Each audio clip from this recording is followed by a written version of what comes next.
हैं चैतन्य महाप्रभु से कि कीर्ति गण मध्य जीवेर कौन बड़ कीर्ति, समस्त कीर्तियों में बढ़ करके जीव की कौन सी कीर्ति है। तो राय रामानंद जी कहते हैं कृष्ण भक्त बलिया जहार है ख्याति। जिसको यह ख्याति मिलती है कि कृष्ण का भक्त हो गया, तो कृष्ण का भक्त हो गया तो उसकी कीर्ति स्वर्ग में देवता लोग गाते हैं, ब्रह्मलोक में ब्रह्मा जी का बड़ाई करते हैं, शिव जी बड़ाई करते हैं, और संसार में सबसे वरिष्ठ लोग श्रेष्ठ लोग उसकी कीर्ति गाते हैं। सबसे बड़ी जीव की कीर्ति यही है, कृष्ण भक्त हो गया। कृष्ण भक्त होना सामान्य बात नहीं है। माया को परास्त करके और भगवान के चरणों में समर्पण करना यह बहुत बड़े वीर का काम है। इससे बड़ी वीरता और कुछ नहीं है। तो भगवान का भक्त होना, भगवान का कीर्तन करना, जप करना, समझ सकते हैं आप इसको कितने बड़े वीर का काम है। ये 16 माला जप करना यह भी बहुत बड़े वीर का काम है। कितने लोग तो हार जाते हैं, नहीं कर पाते हैं, और कभी कभी सुनाते हैं करते हैं लेकिन हमारा मन नहीं लगता है। जिसमें मन नहीं लगेगा तो उसको कितना दिन करेगा। लेकिन ये प्रसंग ऐसा है, इसको सुनने पर भक्ति करने का उत्साह मिलता है, तो उसको जस मिलता है भक्त होने का, जसस्यम।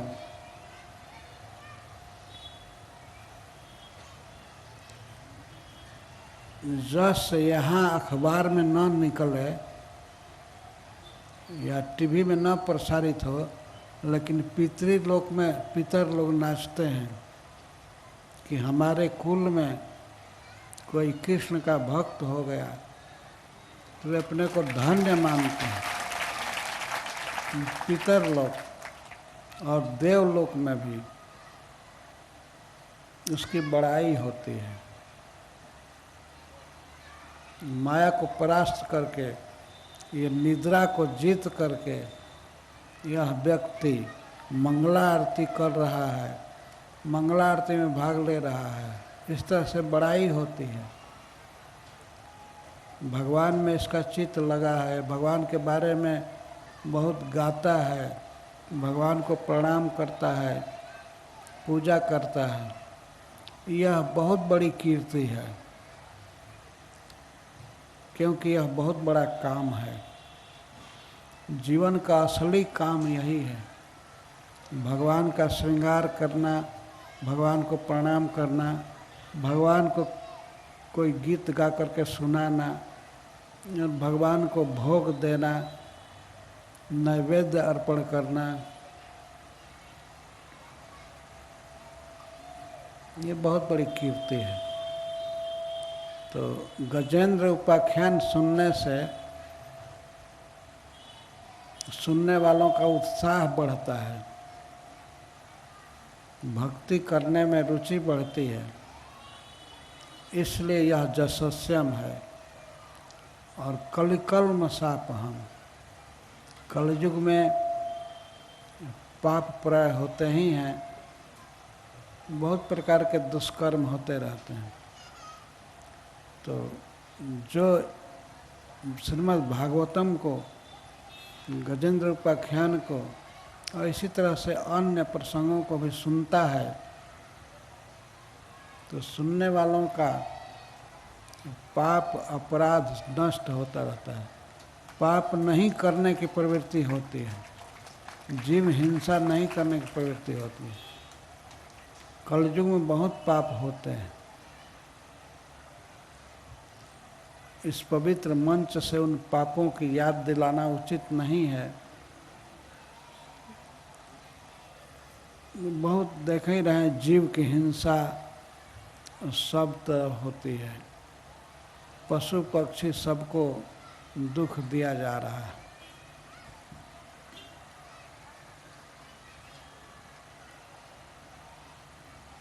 और बच्चों को उचित संस्कार नहीं दिया जाता है, स्त्रियों को सुरक्षित नहीं रखा जाता है। स्त्रियों को लोग समझते हैं कि ये हमारे लिए एक भोग की वस्तु है, लेकिन वो भी एक जीव है। जितना अधिकार हमारा है कृष्ण को समझने का, उतना ही प्रत्येक जीव को है। अंतर इतना ही है नहीं कि पुरुष का शरीर है, एक स्त्री का है, तो शरीर के अंतर से हमारे धर्म में अंतर नहीं हो सकता है, हमारे कर्तव्य में अंतर नहीं होगा। भगवान की भक्ति करने का अधिकार स्त्रियों को है, पुरुष को है, सबको है। जब हाथी को अधिकार है तो मनुष्य में कौन उस अधिकार से वंचित रह सकता है। तो स्त्रियों को ये अधिकार न देना यह स्त्री जाति के प्रति महान अन्याय है। उनको जप करने का अधिकार, श्रीमद् भागवत पढ़ने का अधिकार, भगवान का प्रसाद बनाने का अधिकार, पूजा करने का अधिकार है। तो कलयुग में ये सब धर्म प्रकाशित नहीं हो पाते हैं, पाप के कारण लोगों की बुद्धि मलिन हो जाती है।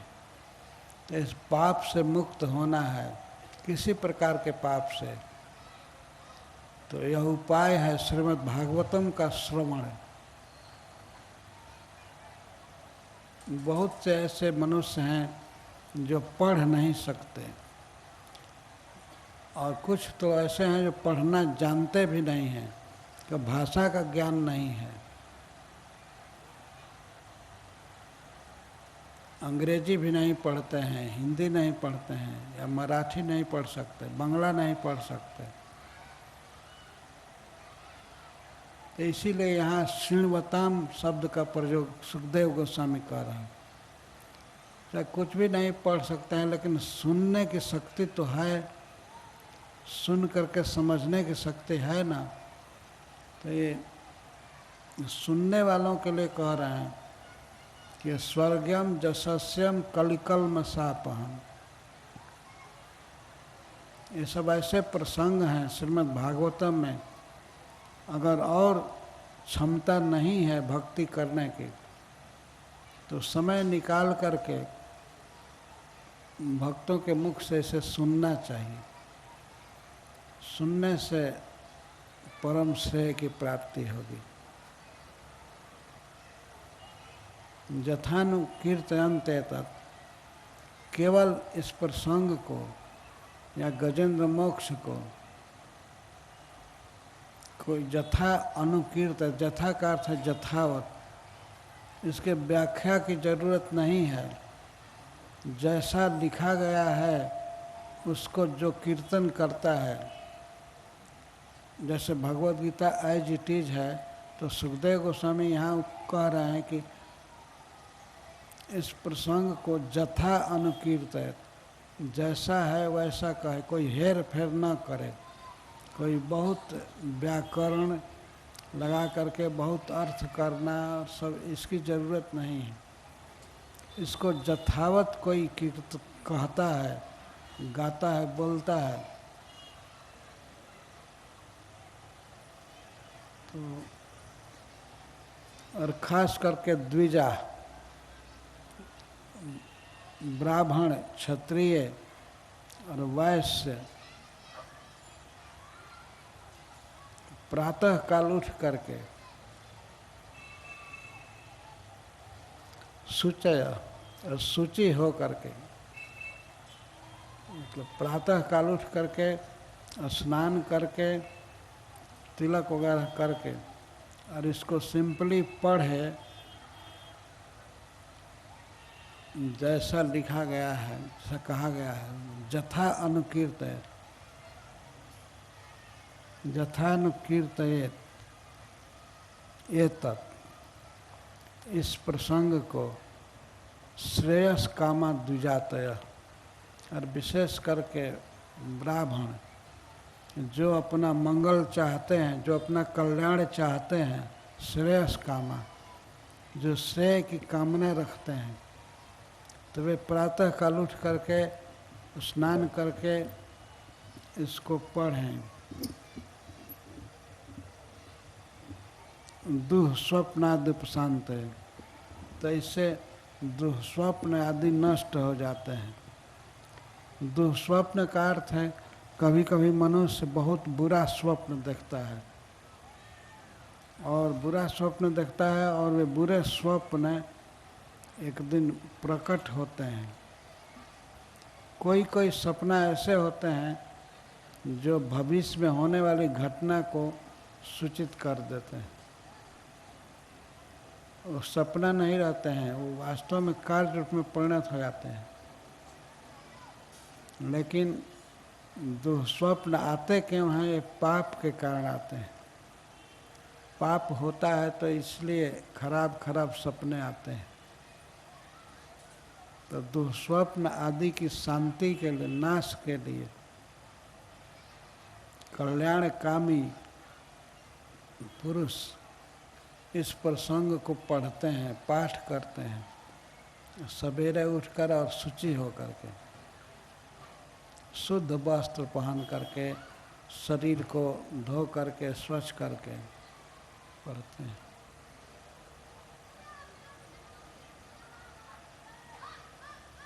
तो सबसे बड़ी पवित्रता होती है भगवान का नाम बोलने से। हरे कृष्णा कृष्ण कृष्ण हरे हरे, हरे राम राम राम हरे। तो इस तरह पवित्र हो करके इन प्रसंगों को पढ़ना चाहिए।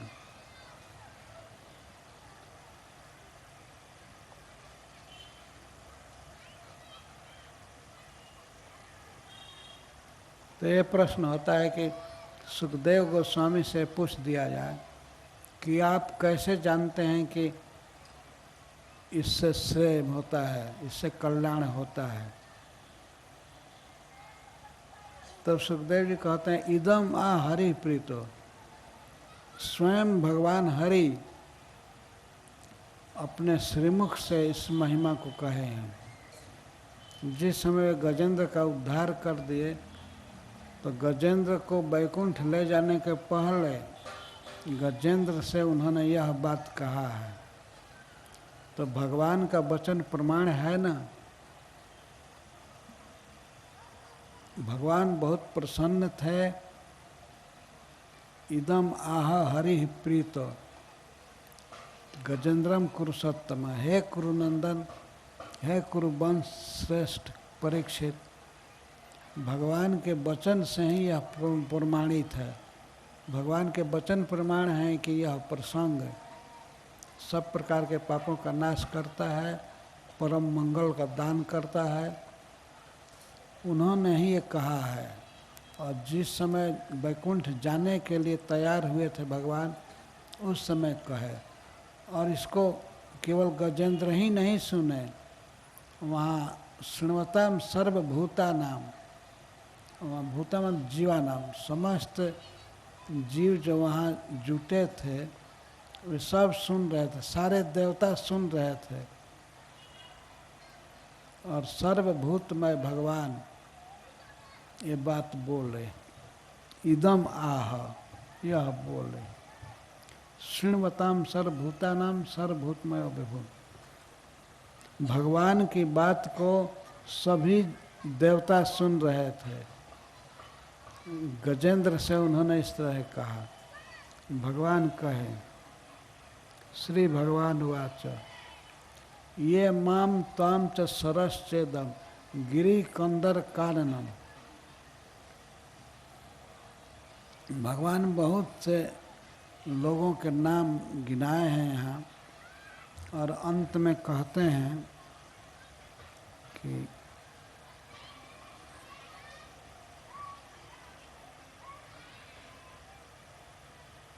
जो उत्थाय पररात्रांते, यह श्लोक 23 में है, 24 में। रात्रि के अपर में, रात्रि के अंत में, रात्रि के बाद वाले भाग में अर्थात भोर में 4 बजे समझिए, ऐसे बोल रहे हैं। अपर रात्रांते, एक पर रात्रि है आधी रात के पहले, और अपर रात्रि आधी रात के बाद। तो अपर रात्रि के अंतिम भाग में, अंत में, अर्थात बिल्कुल भोर में, उत्थाय, उठ करके, प्रयतः, स्नान आदि करके, सुसमाहिता, और चित्त को एकाग्र करके, जो इनका स्मरण करेगा, स्मरन्ति मम रूपाणि, मेरी विभूतियों को याद करेगा, स्मरण करेगा, तो सभी पापों से मुक्त हो जाएगा। मुच्यन्ते येनसो खिलात, एनस कहते हैं पाप को, अखिलात, सभी पापों से मुक्त हो जाता है। क्या याद करने से? भगवान ने कहा, ये 17वें श्लोक से सब नाम गिना रहे हैं। ये माम त्वाम, गजेंद्र से कह रहे हैं, जो मुझको, तुमको और सरश्च इदम, और इस सरोवर को जिसमें तुमको मैं मुक्त किया, ये माम त्वाम सरश्च इदम, जो मुझको, तुमको और इस सरोवर को, गिरी कंदर काननम, इस पर्वत को, इसकी कंदराओं को और यहाँ के वन को, काननम, स्मरण करेंगे, वे सभी पाप से मुक्त हो जाएंगे।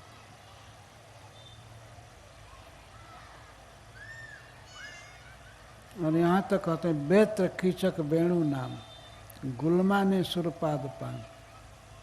और इस त्रिकूट पर्वत पर जो भी बेंत के वन हैं या बांस के वन हैं, कीचक, ये भी बांस जैसा एक पौधा होता है, इनके गुल्म को, गुल्मानी, गुल्मानी माने कुंज को, जो आपस में उलझ करके उगते हैं तो उनको गुल्म कहते हैं, या लताओं को, इनके कुंज को जो याद करेंगे वे सब पापों से मुक्त हो जाएंगे। सुरपादपान और सुर वृक्षान, देवताओं के वृक्ष को अर्थात कल्प वृक्ष को, जो यहाँ के कल्प वृक्षों के याद करेंगे वे सब पापों से मुक्त हो जाएंगे। तो आप प्रश्न कर सकते हैं कि इनको याद कैसे किया जाएगा, हम देखे नहीं हैं तो कैसे याद करेंगे। लेकिन इसीलिए सुखदेव गोस्वामी 2 अध्याय में पर्वत, सरोवर आदि सबका वर्णन किए हैं, वहाँ के वृक्षों का और वहाँ के पशुओं का, पक्षियों का, सरोवर का बहुत विस्तार से वर्णन किए हैं। इसीलिए कि भगवान ने ऐसा कहा था कि इसकी जो याद करेगा वो सब पापों से मुक्त हो जाएगा। भगवान केवल याद की बात कह रहे हैं, स्मरन्ति मम रूपाणि, मम रूपाणि प्रधान रूप से कहे हैं, जो हमारी विभूतियों को याद करेगा। और पहले गिना रहे हैं कि जो हमारी याद करेगा और जो तुम्हारी याद करेगा, ये माम त्वाम च, जो हमको और तुमको याद करेंगे, और सरश्च, और इदम अपनी अंगुली से दिखाकर कह रहे हैं कि और इस सरोवर की याद करेंगे, और गिरी कंदर काननम, और इस त्रिकूट पर्वत के कंदराओं को और इसके वन को जो याद करेंगे।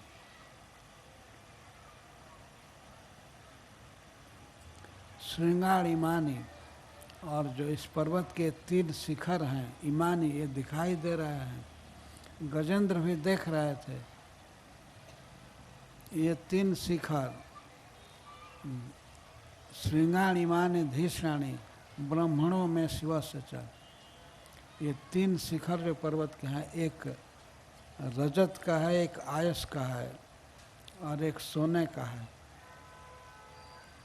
तो ये हमारे निवास स्थान है। एक शिखर पर मैं रहता हूँ, दूसरे पर ब्रह्मा जी रहते हैं और तीसरे पर भगवान शंकर रहते हैं। ये 3 शिखर हम 3 देव श्रेष्ठों के निवास स्थान हैं। श्रृंगाणी मान धीष्याणी ब्राह्मणों में शिव से चल, ब्राह्मण माने ब्रह्मा के, मैं माने मेरा, और शिव से माने शिव का, धीष्याम निवास स्थान।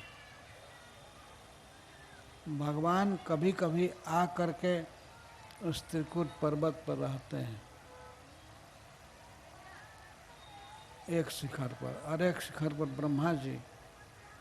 और शिखर केवल शिखर नहीं है, बहुत भारी जंगल है तीनों शिखर पर, और अनेक नदियाँ, अनेक झरने गिरते हैं।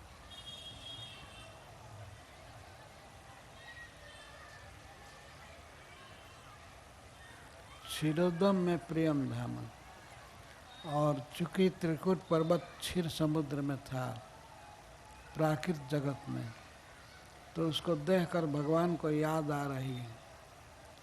जो मेरे प्रिय धाम क्षीर सागर को याद करेंगे वे समस्त पापों से मुक्त हो जाएंगे। तो उस क्षीर समुद्र को देख करके भगवान को याद आ रहा है, अपने असली क्षीर समुद्र के साथ सादृश्य है, उसके समान है। तो हम लोग भी इस जगत में अगर कहीं पर बहुत ज़्यादा स्टॉक दूध का देखते हैं तो क्षीर समुद्र की याद कर सकते हैं, या कोई जंगल देखते हैं तो त्रिकूट पर्वत के जंगल की याद कर सकते हैं। कुछ सादृश्य है, कोई पर्वत देखे तो उससे याद कर सकते हैं। जैसे चैतन्य महाप्रभु देखते थे नदी पहाड़, तो जय गिरी देखे तारे माने गोवर्धन, बने देखी भ्रम है यही वृंदावन। वन कोई देखते थे तो उसको कहते थे मैं वृंदावन आ गया, और भावावेश में नाचने लगते थे।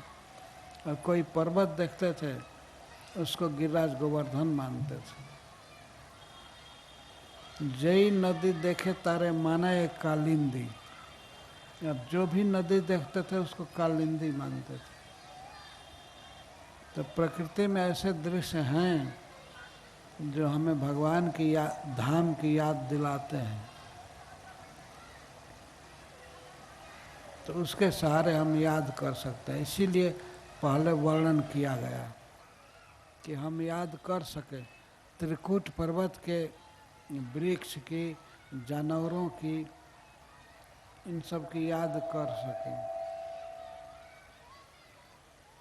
ये माम त्वाम च सरश्चेदम गिरी कंदर काननम बेत्र कीचक वेणु नाम गुलमानी सुरपादपान क्षीरोदम में प्रियम धाम श्वेत द्वीपम च भास्वरम। मेरा प्रिय धाम क्षीर सागर और श्वेत द्वीप, द्वीप बिल्कुल दूध के समान श्वेत भूमि है।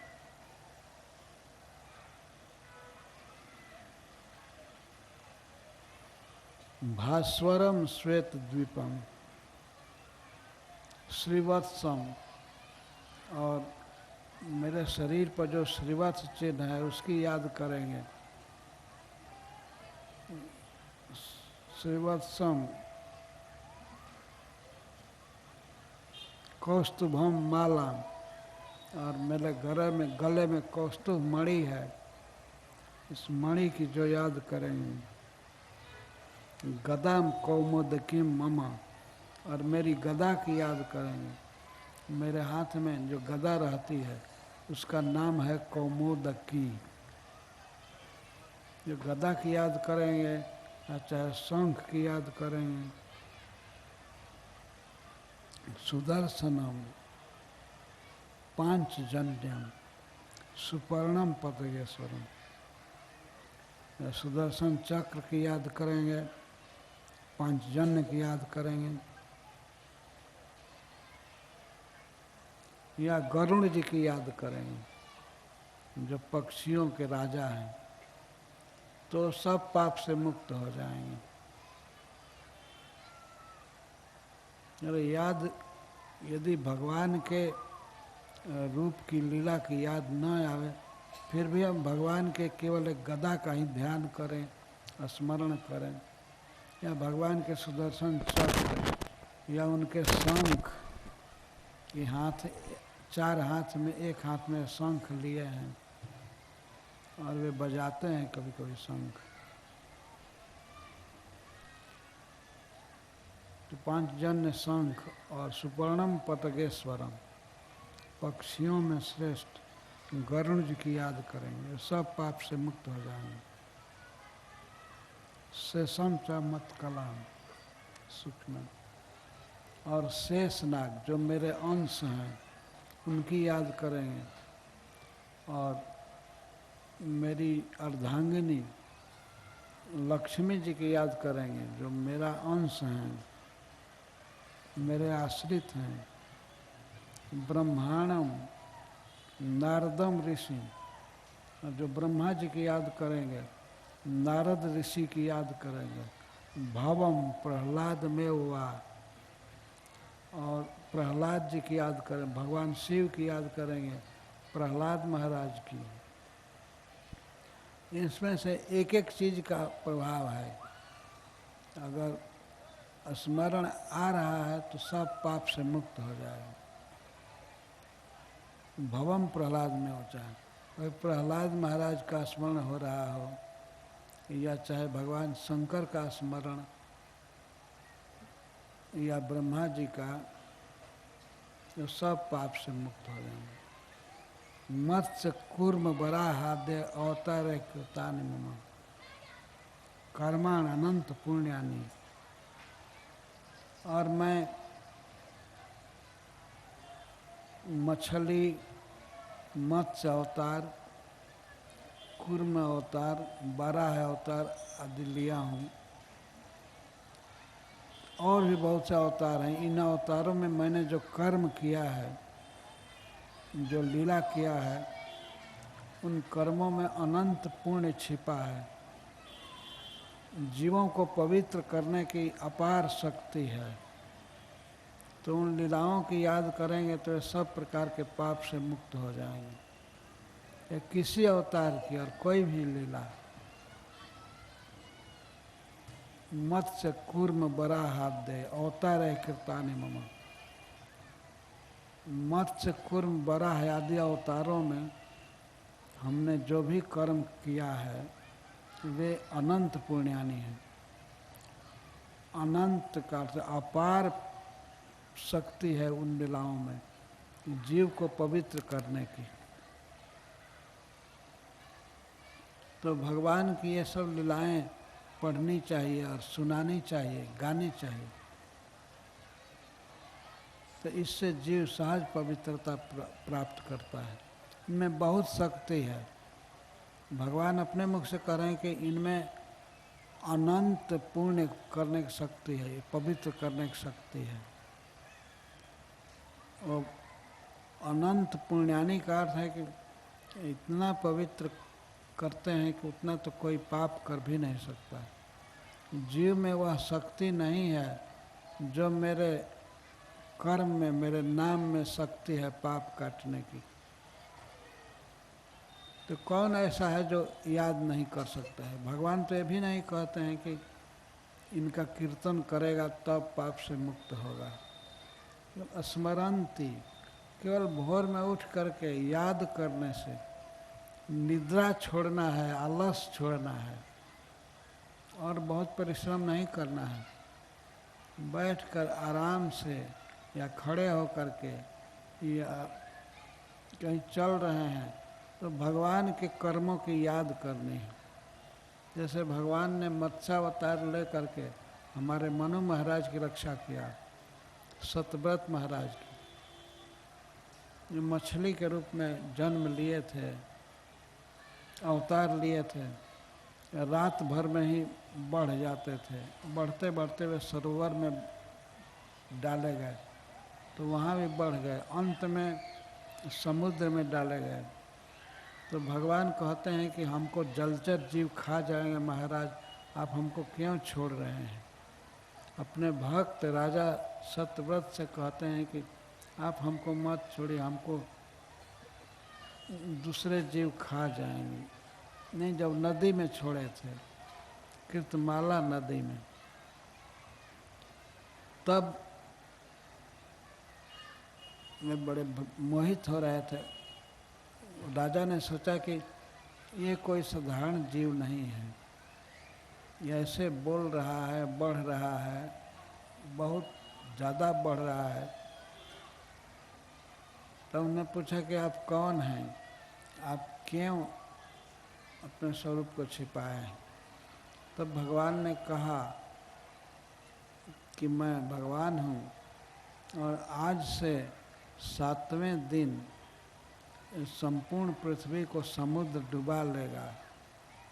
उस समय आप घबराइएगा मत, आपके पास एक नौका आएगी, उस पर सब सृष्टि का बीज ले करके चढ़ जाइएगा सप्तर्षियों के साथ, और मैं आऊँगा आपके पास उस प्रलय जल में तैरते हुए। तो वासुकी नाग आएंगे आपके पास, तो उनको मेरे सिंह से बांध करके नौका में बांध दीजिएगा। तो नौका को मैं खींचूंगा। प्रलय पयोधि जले धृतवान से वेदम विहित बहित चरित्रम खेदम केशव धृता मत्स्य शरीरा जय जगदीश हरे।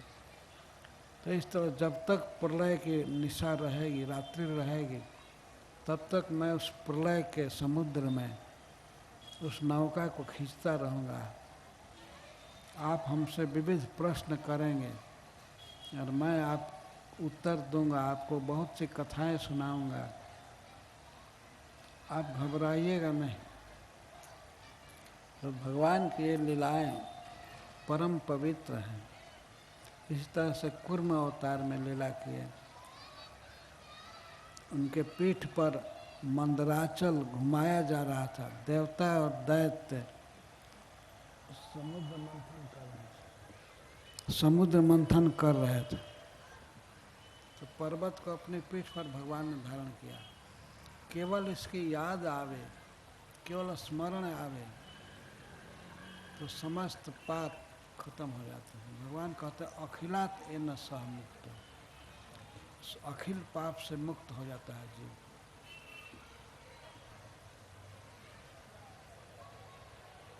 तो ये भगवान के वचन प्रमाण हैं। सुखदेव जी कहते हैं भगवान बोले, और भगवान कोई अकेले में कनाफूसी नहीं किए, भगवान ने सबके सामने प्रवचन किया।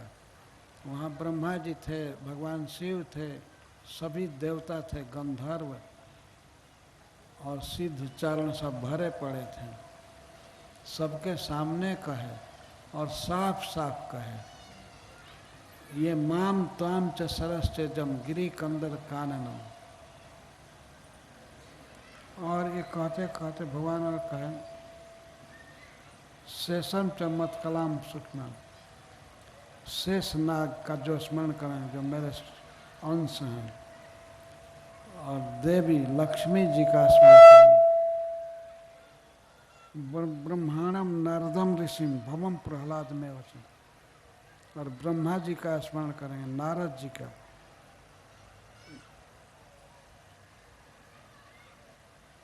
भवम प्रहलाद में वचन, शंकर भगवान का और प्रहलाद महाराज का।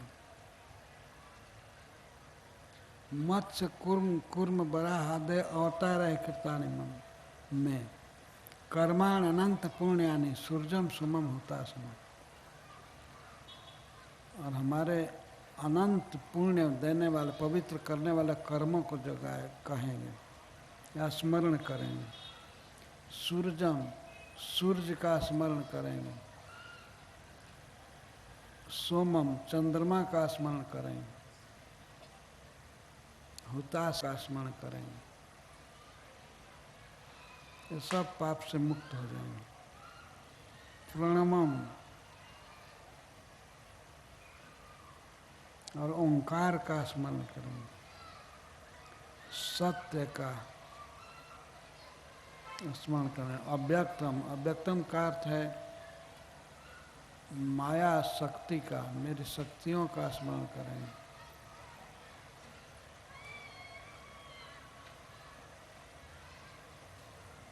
गो विप्राण, गौओं का स्मरण करेंगे, ब्राह्मणों का स्मरण करेंगे। और धर्मम अव्ययम, और सनातन धर्म का अर्थात मेरी भक्ति का स्मरण करेंगे। ये सब पाप से मुक्त हो जाएंगे। गंगाम सरस्वती नंदा, गंगा जी का स्मरण करेंगे, सरस्वती का, नंदा और जमुना का,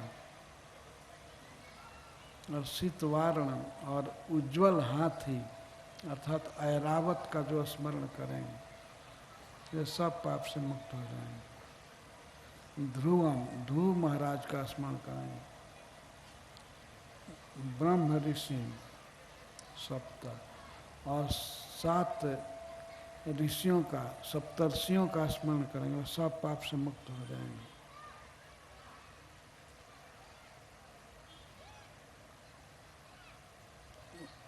पूर्ण श्लोकांश मानवान, बड़े पुण्य से जिनका जस गाने को मिलता है, ऐसे मनु महाराज के पुत्रों का, जैसे प्रियव्रत महाराज हुए या उत्तानपाद, ये स्वयंभू मनु के पुत्र, और विवस्वत मनु के जो पुत्र हैं, इक्ष्वाकु महाराज आदि, और बहुत से मनुओं के पुत्र हैं, उनको भगवान कह रहे हैं उन मनुओं का जो स्मरण करेंगे, पूर्ण श्लोकांत मानवान, वे एनसो अखिलात, सभी पापों से मुक्त हो जाए, मुच्यति।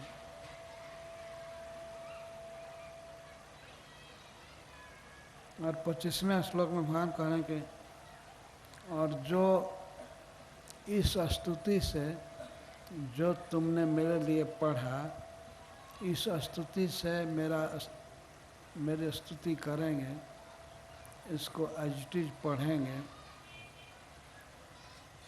सवेरे उठ करके निशातये, रात के अंत में उठ करके प्रतिबुद्ध्या,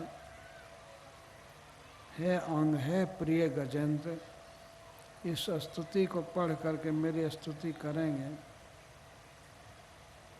तो शरीर का अंत होने पर, अंत होते समय इस शरीर से जब विदा होंगे, उस समय उनको विमल बुद्धि का दान करूँगा। विमल बुद्धि मतलब मल रहित बुद्धि, बिल्कुल विशुद्ध बुद्धि, परम प्योर कृष्ण भावना का दान करूँगा। या विमलाम गतिम मतिम, ये पाठ भेद है। विमल गति दूंगा। विमला गति सबसे बड़ी जीव की क्या है? स्वर्ग नहीं, ब्रह्मलोक नहीं, मैं अपने धाम में आवास देता हूँ, वैकुंठ में उनको पार्षद शरीर देता हूँ, मेरी नित्य सेवा में रहते हैं। इस एक अध्याय का पाठ करने से, सवेरे पाठ हम करें तो यह भगवान देंगे, ये शरीर छूटने के बाद वे अपने धाम में पार्षद बना लेंगे, इतना प्रभाव है इसका। और इस तरह से सबको सुना करके और गजेंद्र से कह करके तब भगवान अपना शंख बजाए। अब गरुड़ जी अब खुल रहे हैं वैकुंठ के लिए। जैसे ट्रेन खुलती है तो सीटी बजाते हैं, तो भगवान सीटी बजाए, गजेंद्र शंख बजाए और शंख बजा करके खगाधिक पर चढ़े, पक्षीराज गरुड़ जी पर चढ़े और अपने पार्षद गजेंद्र जी को भी चढ़ाए। इत्यादि से ऋषिकेशम प्रथमाया जलजोत्तमम हर्षेन विबधानिकम आरोह खगाधिपम। उस समय सभी देवता बड़े हर्ष में थे, सब जय जयकार कर रहे थे और श्री भगवान गरुड़ जी पर चढ़े गजेंद्र के साथ और चले गए अपने धाम। इस प्रकार श्रीमद् भागवतम के अष्टम स्कंध का यह चौथा अध्याय गजेंद्र का वैकुंठ गमन पूरा हुआ। हरे कृष्ण।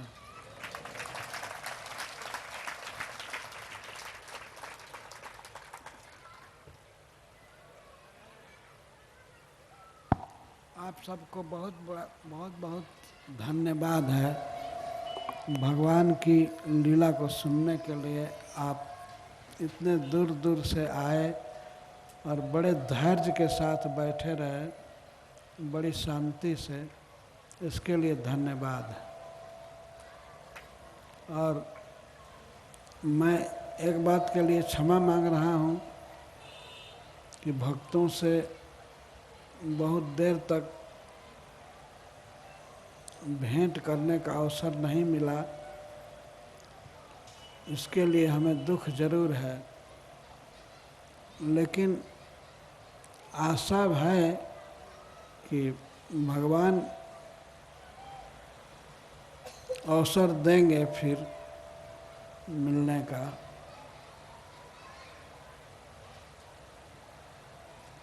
बहुत से भक्त जैसे अहमदाबाद से, हैदराबाद से या सूरत से, वृंदावन से, मायापुर से भी एक दो भक्त आए हैं, पर मुझे अफसोस है कि मैं समय नहीं दिया केवल रोग के कारण। उसके लिए आप क्षमा करेंगे।